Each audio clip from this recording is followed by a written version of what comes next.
कुछ पाने की हो आस आस, कोई अरमा हो जो खास खास आशाएं, हर कोशिश में। Hello students, we are discussing in this session exercise 13C question number 18, 26 हैं। कुल मिला के 9 सवाल करना है आज के वीडियो में। ओके, तो जब भी आपको प्रतिलोम त्रिकोणमिति फलन दिया हो, ठीक है, और उसका अवकलन सवाल में नहीं दिया हो, आप उसको तुरंत थीटा मानिए। माना थीटा बराबर tan इनवर्स x, और इसका अवकलन हम यही नहीं करेंगे, इसको पहले त्रिकोणमिति फलन में परिवर्तित कर दीजिए। अब इसका अवकलन करेंगे। tan थीटा का sec स्क्वायर थीटा d थीटा और इक्वल टू dx, ठीक है। अब उसके बाद हम आते हैं सवाल पर और इसे बदलेंगे पूरी तरह से थीटा के रूप में। तो हम x का मान इसमें 0 रखेंगे तो थीटा का मान 0 ही मिलेगा, और x का मान 1 यहाँ रखेंगे तो हमें tan इनवर्स 1 π/4 मिलेगा। ये हमने लिमिट चेंज कर दी है, बदल दी है, और चाहो तो इस साइड लिख सकती हो, ठीक है। अब हम tan इनवर्स x को हमने क्या माना था, थीटा, और ये dx का ये मान ये रख दो, sec स्क्वायर थीटा d थीटा। अब इसमें हम खंडज समाकलन लगाएंगे और ऑन इंटीग्रेटिंग बाई पार्ट्स।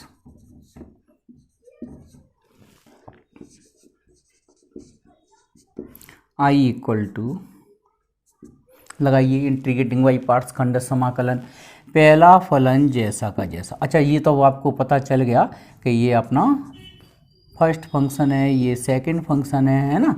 तो पहला फलन जैसा का जैसा, दूसरे का समाकलन tan square sec square theta का समाकलन tan थीटा माइनस, फिर पहले का अवकलन एक हो गया, थीटा का अवकलन एक हो गया, sec स्क्वायर थीटा का समाकलन tan थीटा यहाँ पे भी रख दीजिए। यहाँ पर हम लिमिट ऐसे लिख देते हैं 0 से π/4, और इधर इंटीग्रल साइन पर लोअर लिमिट और अपर लिमिट, ठीक है। यहाँ पर लिमिट अप्लाई करो, थीटा की जगह π/4 और tan π/4 माइनस 0 रखेंगे तो भाई थीटा की जगह 0 रखेंगे तो ये तो पूरा 0 ही हो जाएगा, छोड़ो 0 वाला। tan थीटा का इंटीग्रेशन याद हो गया होगा बच्चों अब तो, है ना, क्या log sec थीटा लिमिट, या फिर माइनस log cos भी लिख सकते हैं। tan थीटा के दो होते हैं समाकलन, एक होता है log sec थीटा प्लस में, और माइनस में होता है, ऐसा करो साइड से लिख दो, tan थीटा का समाकलन log sec थीटा, ठीक है, या माइनस का log cos थीटा। मैंने प्रूव भी कर सकते हो बड़ी आसानी से, tan थीटा को साइन अपॉन cos लिख लो और फिर cos थीटा को t मान लेना, ये आ जाएगा। ओके, चलो लिमिट 0 से π/4 π/4 tan π/4 की वैल्यू 1 होती है, तो ये तो केवल π/4 माइनस 0। इसमें भी लिमिट अप्लाई कर दो, log sec π/4, पहले ऊपर की लिमिट रखेंगे फिर माइनस लगा के नीचे की लिमिट रखेंगे। तो बस मैं आंसर लिख रहा हूँ इसका, π/4 माइनस 0 π/4। ये log sec π/4 हो जाएगा log√2, और ये हो जाएगा log 1, और log 1 की वैल्यू क्या होती है 0, है ना। और आंसर मिलाना है तो ऐसे लिख दो, π/4 माइनस log 2 की पावर 1/2 लिख सकते हैं, log 1 तो 0 हो गया, और फाइनली हम इसका आंसर यहाँ लिख रहे हैं, answer I equal to π/4 minus power को आगे ला सकते हैं log के आगे, तो 1/2 log 2। ये इस सवाल का आंसर है। ओके। सवाल नंबर 19 देखने में कठिन लग रहा है नहीं, बिल्कुल सरल है। क्या करना है आप लोगों को, बस वो वाला नियम ध्यान रखना है। 1 के डिवाइड में अगर कॉस स्क्वायर एक्स हो, साइन स्क्वायर एक्स हो, दोनों हों, किसी भी कांस्टेंट वैल्यू के साथ हों, तो आप इसमें कॉस स्क्वायर एक्स का ऊपर भाग लगा दो और नीचे भाग लगा दो, या अपन कह सकते हैं सेक स्क्वायर एक्स का अंश और हर में गुणा कर दो, एक ही बात है। ठीक है, चल आई इक्वल टू 0 से π/2, तो हम इसमें सेक स्क्वायर एक्स का गुणा कर रहे हैं और सेक स्क्वायर एक्स का भाग। ठीक है, integrand multiply and divided by sec square x plus b square sine square x. हाँ, लिखने की कोई ज़रूरत नहीं है, साइड से रिप्रेजेंट करने की ज़रूरत नहीं है, आप डायरेक्ट ये लिख सकते हो। ठीक है, 0 से π/2 sec square x d x, cos square x और sec square x. Sec square x को क्या लिख लेंगे, 1/cos स्क्वायर, तो ये कट जाएगा, तो यहाँ तो केवल ए स्क्वायर बचेगा, यहाँ पर बी स्क्वायर और ये बन जाएगा tan स्क्वायर एक्स। कैसे, सेक स्क्वायर एक्स का उल्टा क्या होता है, 1/cos स्क्वायर होता है ना, रेसी मतलब सेक का रेसिप्रोकल फंक्शन 1/cos, तो sine square x upon cos square x tan square एक्स। जब भी हमारा sec square x d x दिखाई दे तो आपको अच्छी तरीके से पता है कि हम tan x को t मानेंगे। ये नियम ध्यान रख लो पक्का।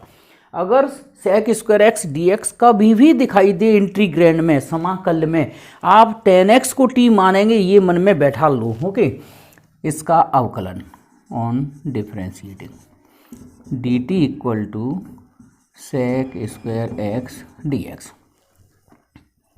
हाँ जी, लिमिट भी बदल देते हैं साथ साथ में। अगर मैं x की जगह 0 रखूँगा तो tan 0 0 ही होता है, π/2 रखेंगे तो t हो जाएगा इन्फिनिटी। ओके, और ये बन गया dt अपॉन ए स्क्वायर प्लस बी टी का होल स्क्वायर। यहाँ पर फॉर्मूला जो लग रहा है वो मैं इधर लिख देता हूँ। क्या फॉर्मूला लग रहा है, 1/x स्क्वायर प्लस ए स्क्वायर का 1/a dx, और लिख दो भाई 1/a tan इनवर्स x/a। ठीक है, साइड से फॉर्मूला लिख दिया, और फॉर्मूले में आपका ए के स्थान पर ही चल रहा है, माने 1/a tan इनवर्स bt/a।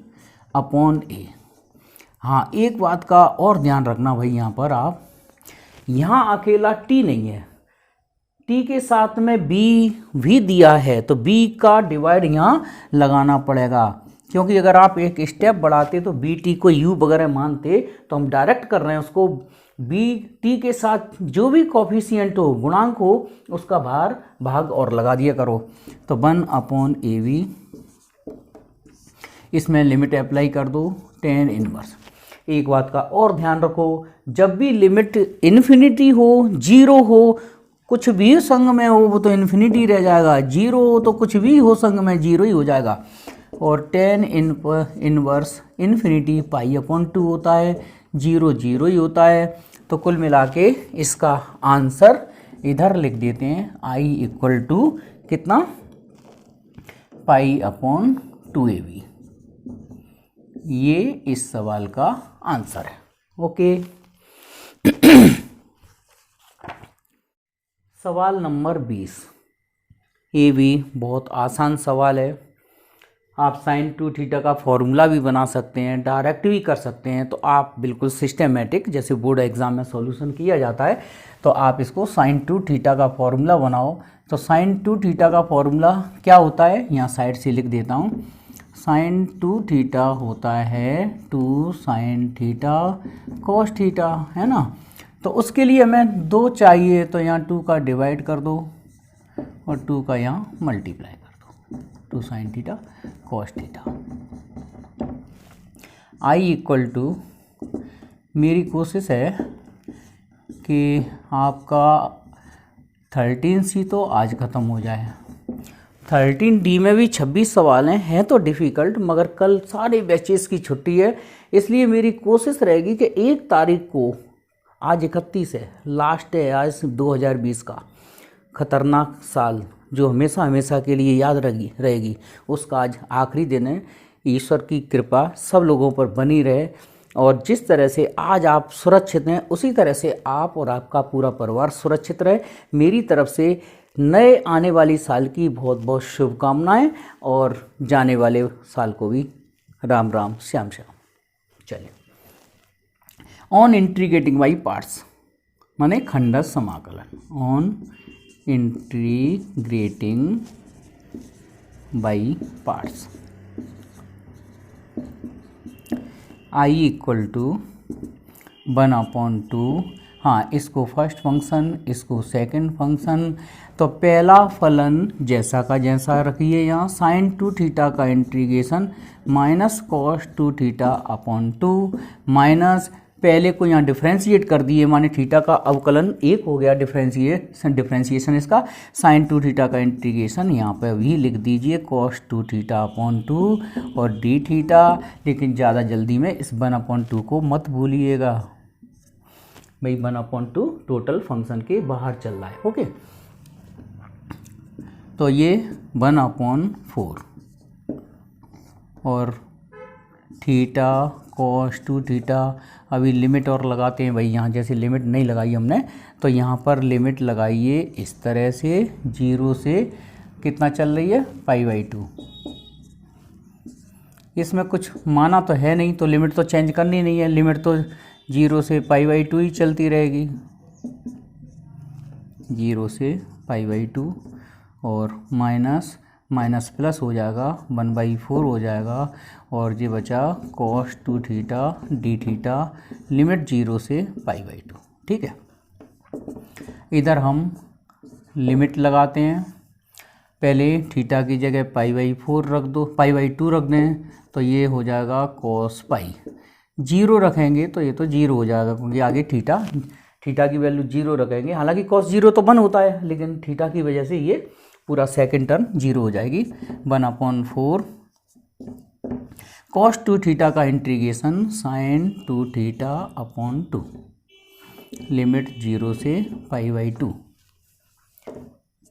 तो माइनस 1/4 π/2, cos π की वैल्यू होती है -1, एक वीडियो में पूरी याद करवाई थी मैंने, ये 1/8 है ना, 4 दूनी 8, और ये लिमिट रख दो यहाँ sin π माइनस sin 0, थीटा की जगह π/2 रखेंगे तो ये 2 कट जाएगा, sin π बचेगा, 0 रखेंगे तो 0 ही आएगा।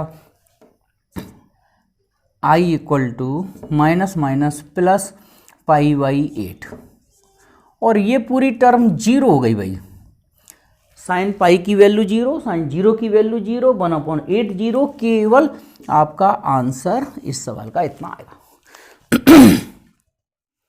सवाल नंबर 21, काफ़ी देर बाद सरल सवाल आया है, और ये सरल सवाल ही एमपी बोर्ड के एग्जाम के हिसाब से इम्पोर्टेंट माने जाएंगे। हम डायरेक्ट इसमें खंडस समाकलन लगा रहे हैं, प्रथम और द्वितीय। नो गलती।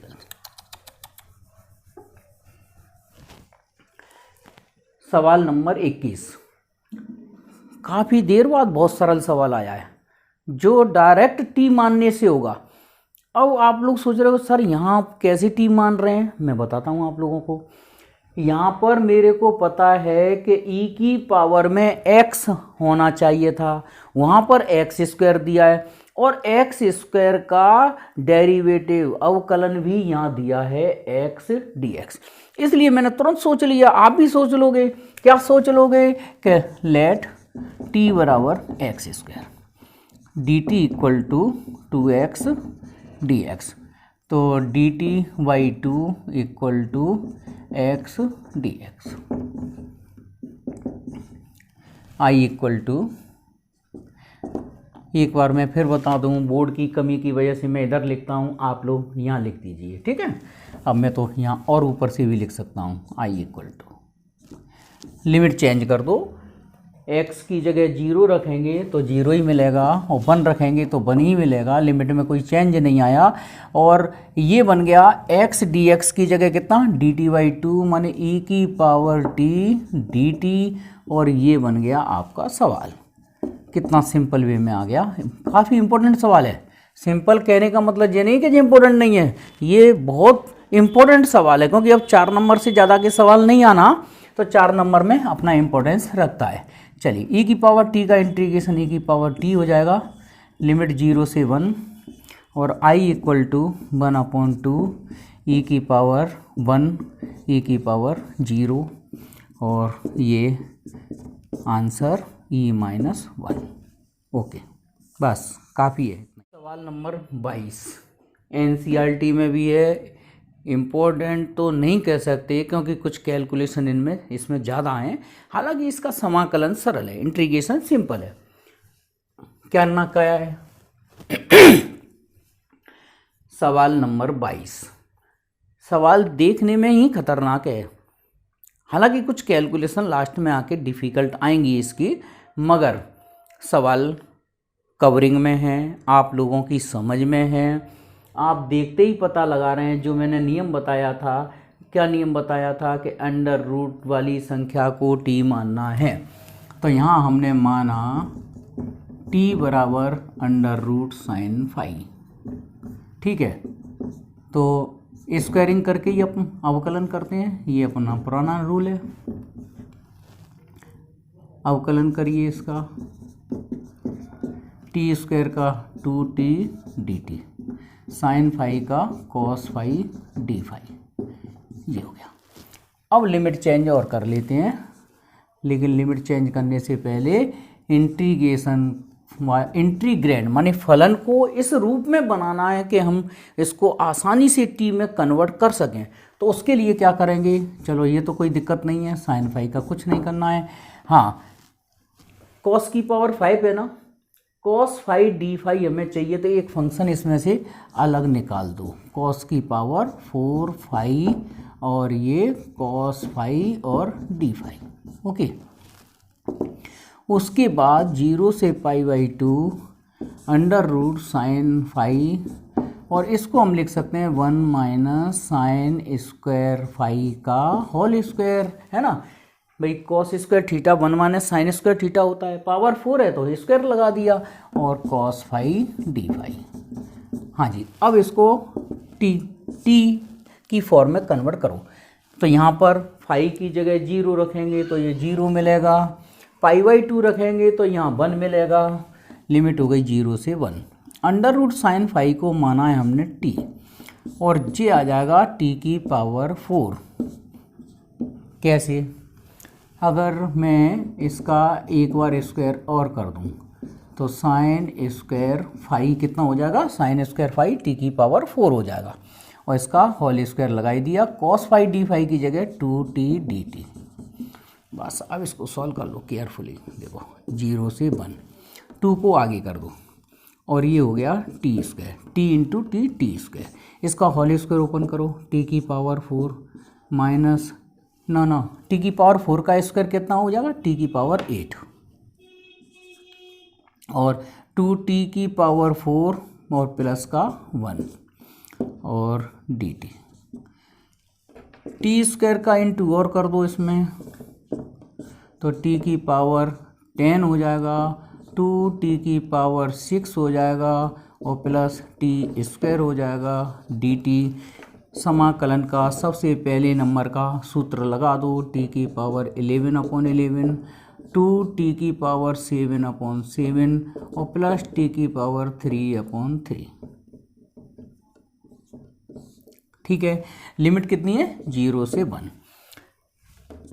तो पहले तो आप सब जगह 1 रख दो, तो 1/11, 2/7 प्लस 1/3, और जब हम 0 रखेंगे तो ये तो पूरा टर्म ही 0 हो जाएगा, कोई सेंस ही नहीं है रखने का, है ना। तो i = 2, इसका एलसीएम लेते हैं, 11, 7, 3, यहाँ से 11 हट जाएगा तो इधर बचेगा 7 तिया 21। यहाँ से 7 हटा दो तो 11 तिया 33, 33 दूनी 66 प्लस, और 3 हटा देंगे तो 11 7 77। ये आई इक्वल टू 2, ये बचेगा कितना, 77 में से अगर 66 घटाएंगे तो 11 बचेगा, और 11 और 21 कितने हो गए, 11 और 21 हो गए 32, और 11 7 और 3, और i इक्वल टू ये आंसर आ गया 32 दूनी 64, और 11 7 77, 77 और गुणा 3 कर देंगे तो 30 7 21, और 30 7 21 और 2 23 है ना, 231। बस यही आंसर होना चाहिए। मैं देखता हूँ आंसर सही है।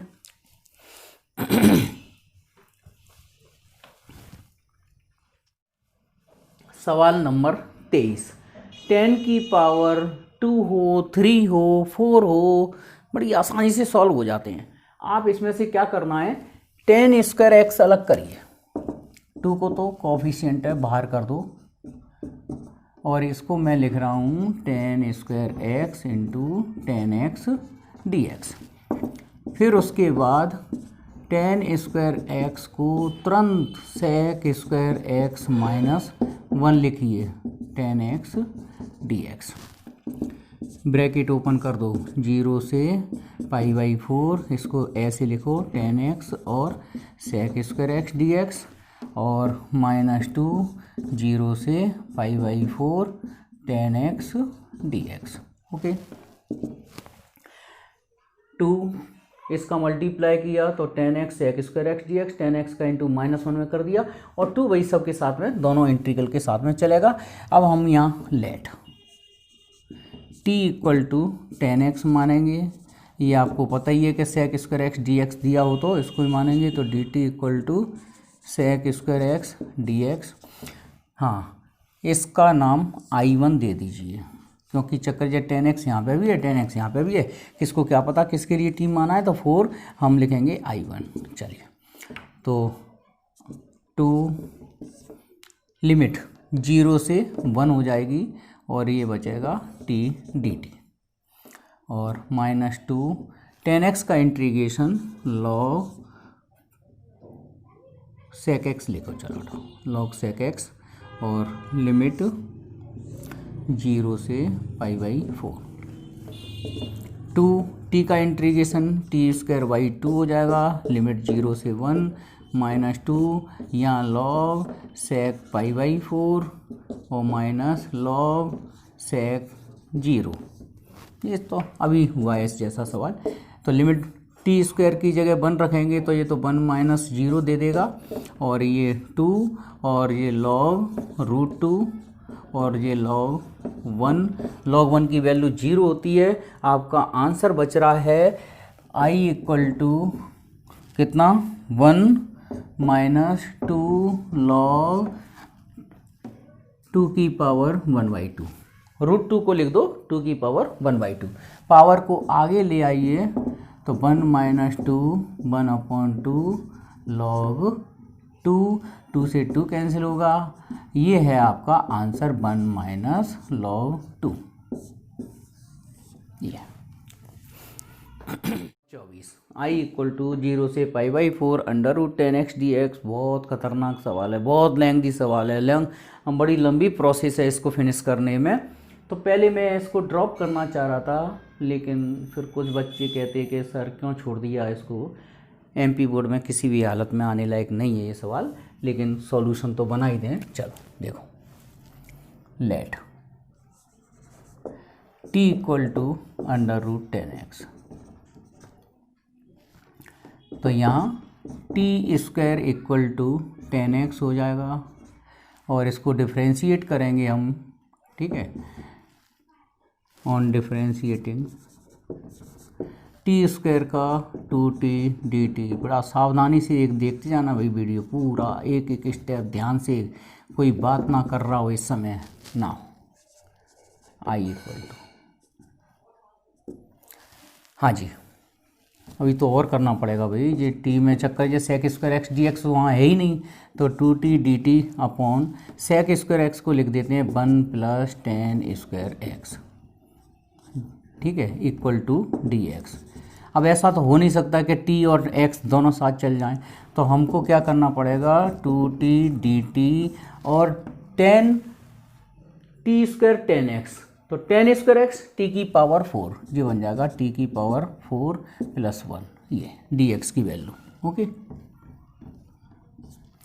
अब इसके बाद सवाल को उठाते हैं दोबारा से, 0 से π/4 √tan x dx, i equal to, limit बदल दो, 0 रखेंगे तो 0, π/4 रखेंगे तो 1, ठीक है। इसको हमने क्या माना था, t, और dx की वैल्यू ये 2t dt अपॉन t की पावर 4 + 1। सवाल हमारा बना 0 से 1 2t स्क्वायर अपॉन t की power 4 dt।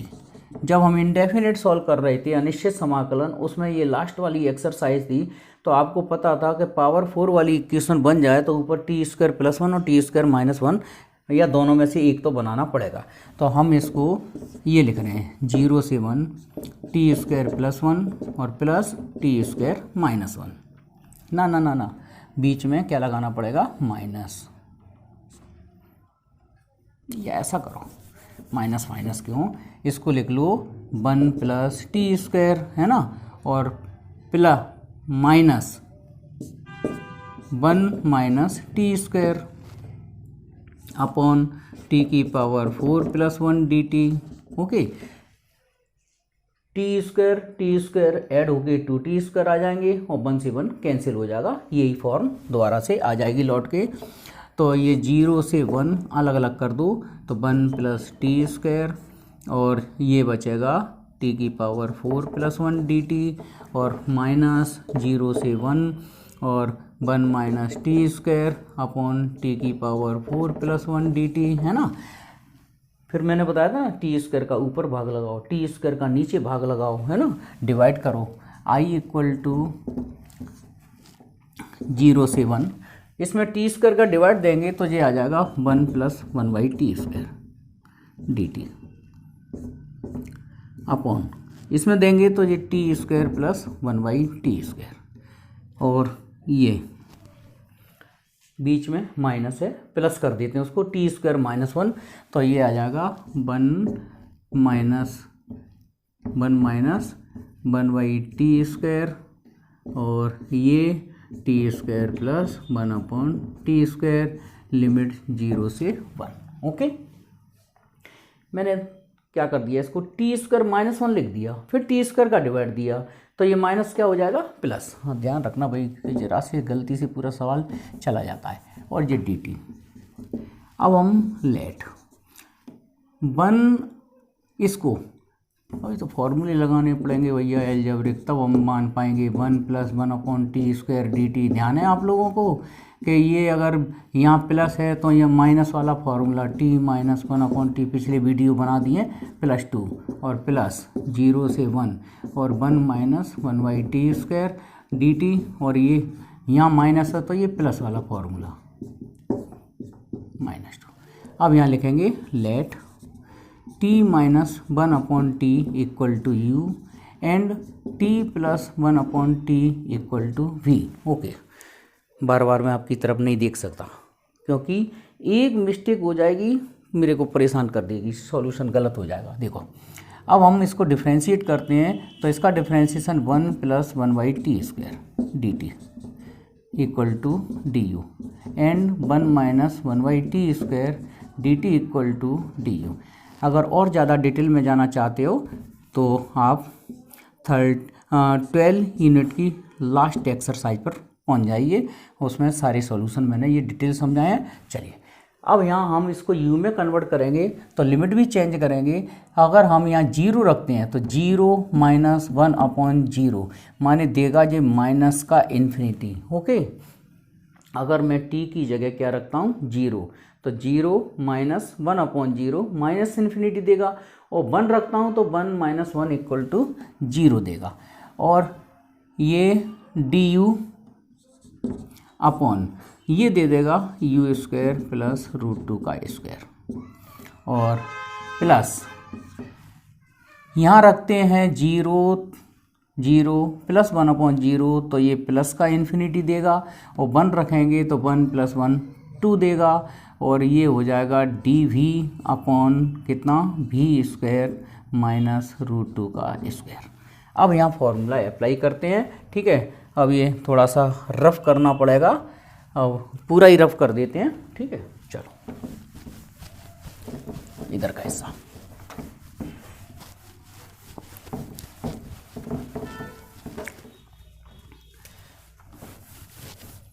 I equal to, हाँ जी, इसमें फॉर्मूला लगा रहे हैं 1/a tan इनवर्स माने 1/√2 tan इनवर्स u/√2। लिमिट है, बस डेफिनेट में एक फ़ायदा है कि वैल्यू रिप्लेस नहीं करनी पड़ती, कि वो u फिर ये बनाओ, u को t में लौटाओ। यहाँ तो डायरेक्ट लिमिट चेंज करते जाओ और आप डायरेक्ट u की वैल्यू रखेंगे, यहाँ पर लिमिट अप्लाई करेंगे। इसका formula 1/2a log v minus √2 और v प्लस √2, ये लिमिट, और यहाँ पर लिमिट है इन्फिनिटी से लेके 2 तक। चलो I इक्वल टू 1/√2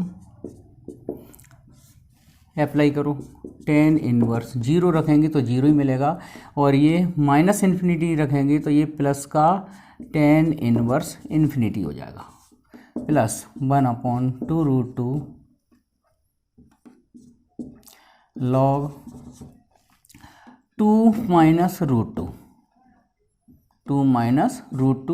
और 2 प्लस √2, ठीक है।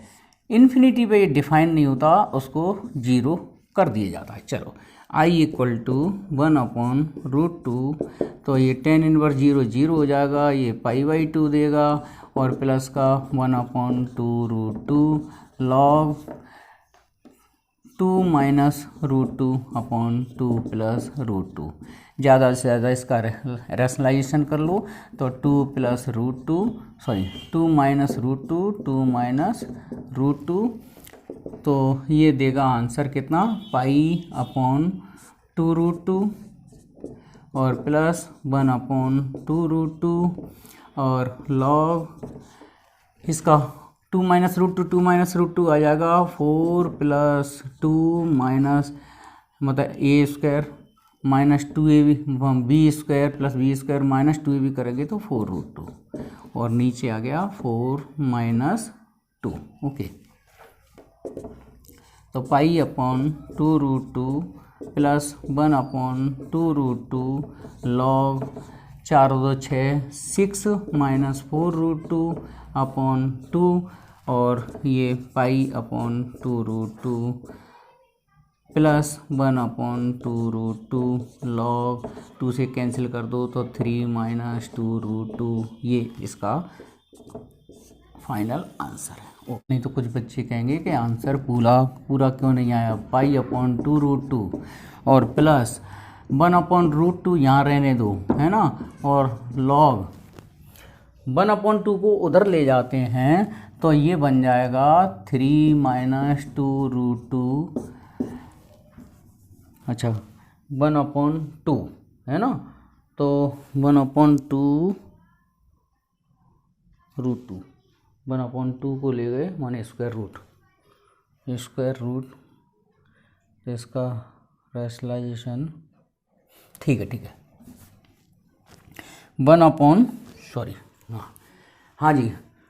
अभी तो इसका आंसर बुक से नहीं मिला है, लेकिन बुक से मिला के छोड़ूंगा इसको, तो ये आ जाएगा 1/√2, तो बाहर रहने दो, ये 1/2 इधर पावर में ले जाओ, है ना, तो I इक्वल टू π/2√2 प्लस 1/√2, और इसको मैं लिख सकता हूँ, देखो कैसे, इसको मैं लिखूँ √2 माइनस 1 का होल स्क्वायर और पावर 1/2, तो 2 से 2 कैंसिल होगा। मेरे को पहले नहीं पता था, नहीं तो आंसर तो अपन वहीं मिला देते इसको।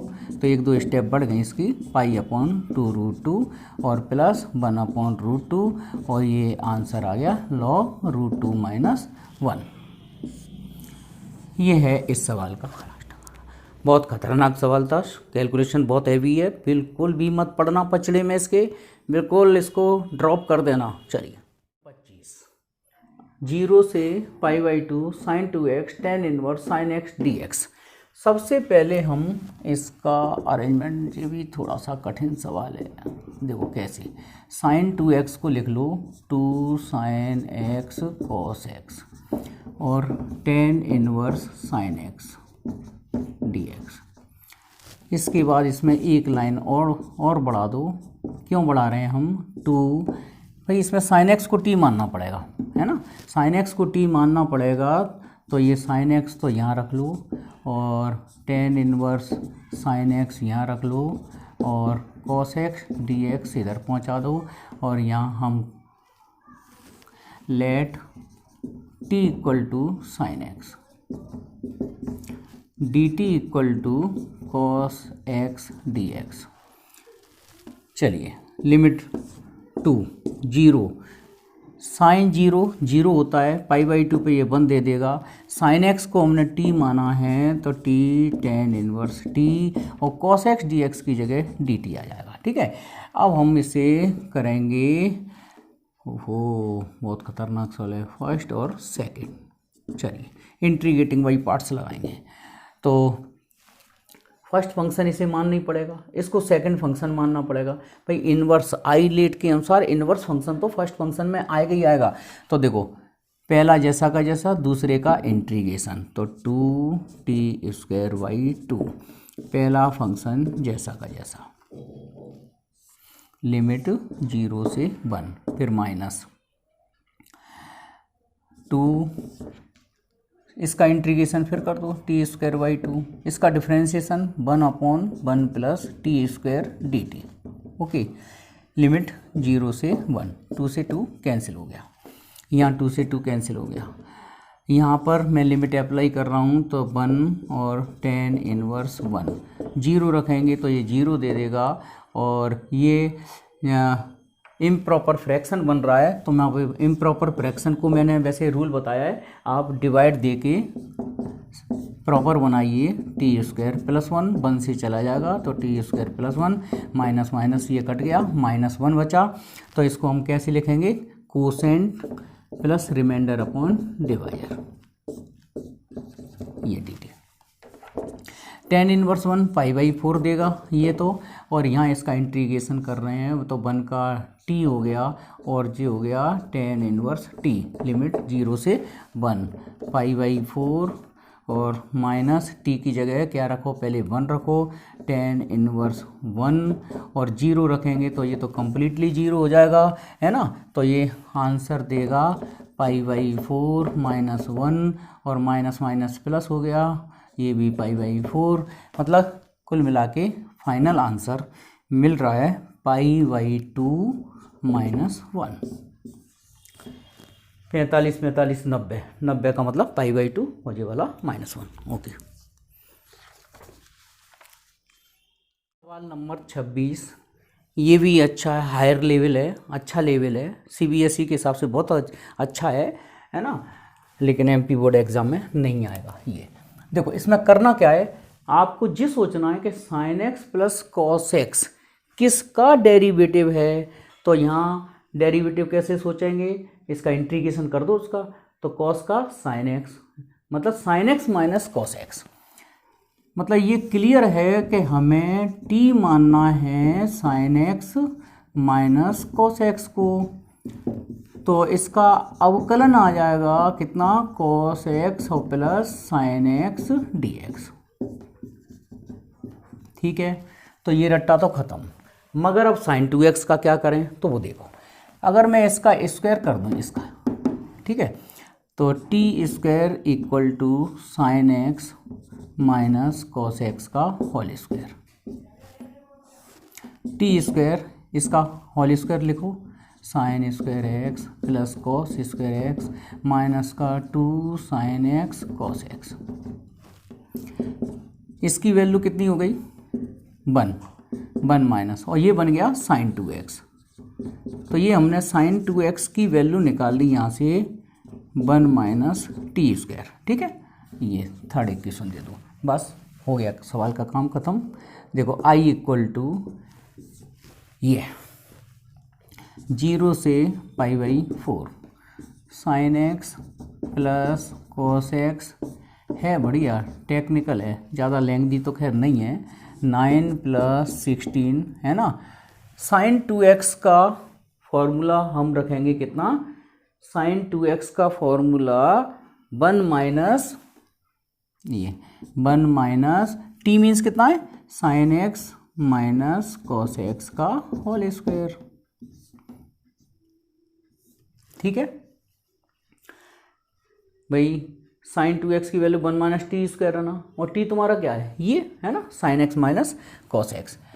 अब हम इसे टी की फॉर्म में कन्वर्ट करते हैं। लिमिट 0 रखेंगे तो 0 कॉस 0 मीन्स -1, π/4 रखते हैं तो ये 0 देगा। Sine x cos x d x की जगह डायरेक्ट डी टी रख दो, और ये 9 + 16 देखो लौट के वही आ गया ना 1 माइनस, सॉरी इधर स्क्वायर यहाँ लगेगा, तो 1 माइनस टी स्क्वायर। ठीक है जी, हाँ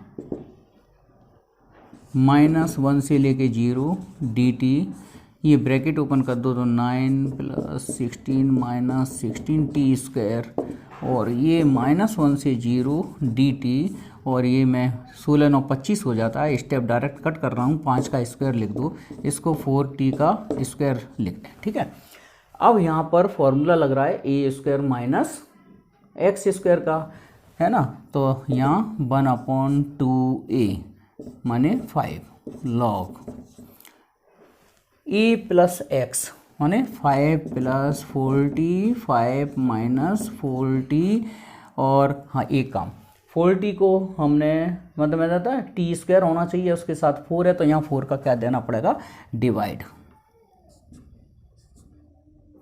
यहाँ 4 का, और लिमिट है हमारी -1 से 0, तो ये नीचे आ गया 5 × 20 20 दूनी 40, और लॉग लिमिट रख दीजिए, पहले क्या रखें 0, तो 0 रखेंगे तो ये आ जाएगा कितना